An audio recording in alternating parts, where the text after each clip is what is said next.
Hi everyone, welcome to ESPN Episode 1. Today we are going to be interviewing several individuals from the Sports Business Journal. Hi, my name is Chet, and I'm here with ESPN. I'm here to talk to you about Chi Art, the Vice President of Operations for the NHL. Just a little bit about Chi. She started as an intern in 1988, and she also played for the Japanese women's national team. Following that, she played a key member in logistics and operations for events like the Winter Classic and esports. She's a big advocate and plays a huge role in the event Kraft Hockeyville, which is an annual competition sponsored by Kraft Foods, the National Hockey League, and the NHL Players Association, in which communities compete to demonstrate their commitment to the sport of ice hockey. The winning community gets a cash prize dedicated to upgrading their local arena, as well as the opportunity to host an NHL preseason game. She claims that this is her favorite event because it brings the community together a ton, and always is for a good cause. So I'm here with Connor DeMoss, avid fan of Kraft Hockeyville. He's from Uniontown, which is just outside of Pittsburgh. So Connor, how do you think that Kraft Hockeyville really affects the community? I think Kraft Hockey, it really brings together the people in the community, and also it raises a lot of money for the hockey rink itself. It upgrades things from the stands and then the glass, everything that needs upgraded in the rink itself. So you said that you were actually took part in one. Explain your personal experience. Yeah, our Ross Faber PA 2 years ago, which is about a half hour from Uniontown, it was a great, it impacted the community greatly. They upgraded the rink, everybody came out, all the kids. It's real great for the younger kids that come out and experience the pros and everything, get to skate with them and have they have a little camp for them as well. It's just great for the community as a whole. All right, thank you.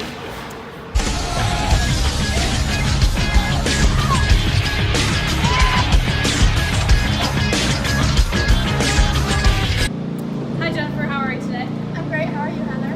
I'm good. Well, first off, welcome to ESPN. Second off, where are you from today? I'm from Los Angeles. Oh, nice. What do you do there? I work with the Los Angeles Kings, and I help charities in Los Angeles dealing with the youth in different communities in Los Angeles to help raise money. So I know there was a situation involving your family and the community. Can you tell me a little bit about that? Yeah, my son Charlie got diagnosed with hydrocephalus. It's an incurable disease, and the Kings helped raise a lot of money for that disease for people who have it. So Jennifer, what do you look for when you're looking to hire someone? I look for someone who's a self-starter, someone who can work under pressure and can multitask. So that I'm sure relates a lot with the community when you're working with other people, because you never know who you're going to deal with. Also, what's a simple misconception in sports, working in the industry?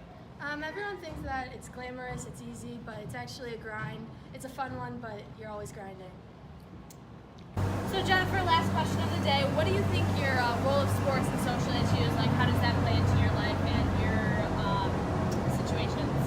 Well, sports has the ability to amplify a message and just bring a community together closer. All right, thank you for joining us today, Jennifer Pope, everyone. And now we're sending it off to Cordell in London. Thanks, Heather. We're out here in North London, and as you can see, we got the Jacksonville Jaguars practicing behind us, and they're getting ready because the NFL has this contract where they are playing 20 games over 10 years in London, trying to expand the popularity of the game. In 2018, they will be playing 3 games here in London.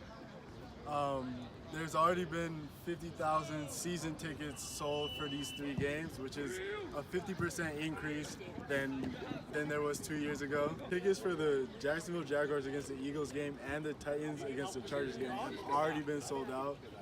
And since 2007, all but 1 game has not been sold out, and that was just because of the lockout, which delayed ticket sales. The popularity of the game has really grown here in the English community, as 4 million people watched the Super Bowl last year, which is pretty impressive seeing as it starts at 11 p.m.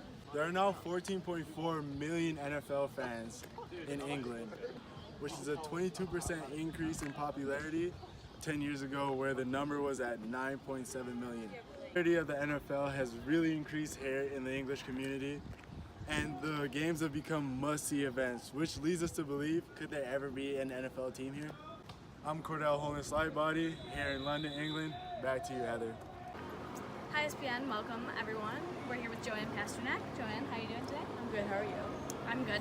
So what do you do for a living? I'm a director of Community Foundation and vice president of Community Relations. That's nice. And what have you done with those organizations? I increased Foundation's charitable fundraising by more than 100% while leading myriad community development projects. Also responsible for companies' corporate social responsibility and community investment strategies across 70 cities around the world. What do you look for when you're hiring? I'm looking for someone who's passionate, empathetic, and someone who has tenacity. So Joanne, what's a common misconception of working in sports?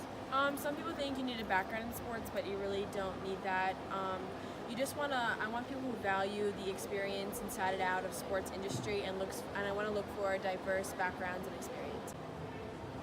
So Joanne, what's your proudest achievement, you would say? The 2 NBA final legacy projects. And what did you do there? I transformed a school and a community center in the matter of days. All right, ESPN, this is Joanne Pasternak. Thank you so much for coming. You're welcome. We enjoyed having you on the air.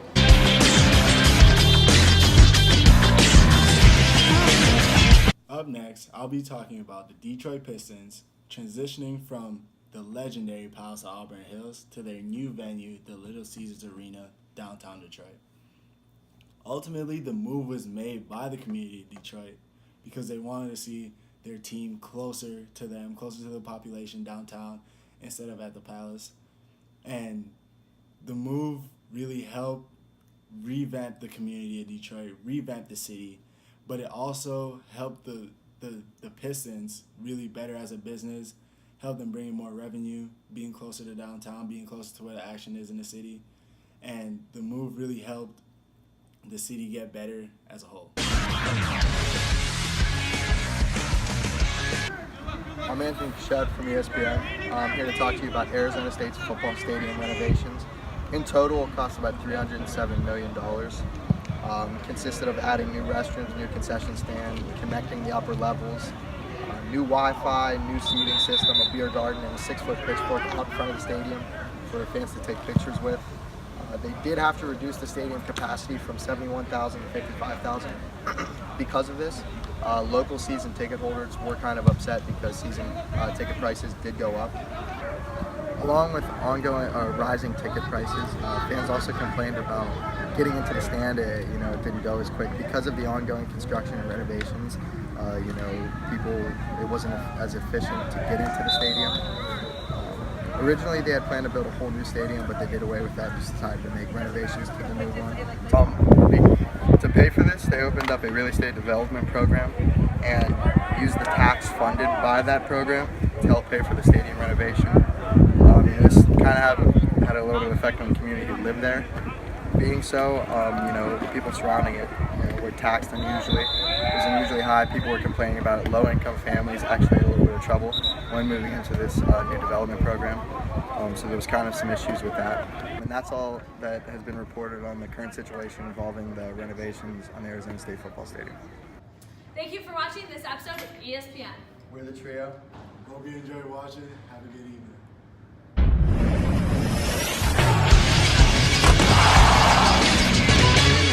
This is SportsCenter.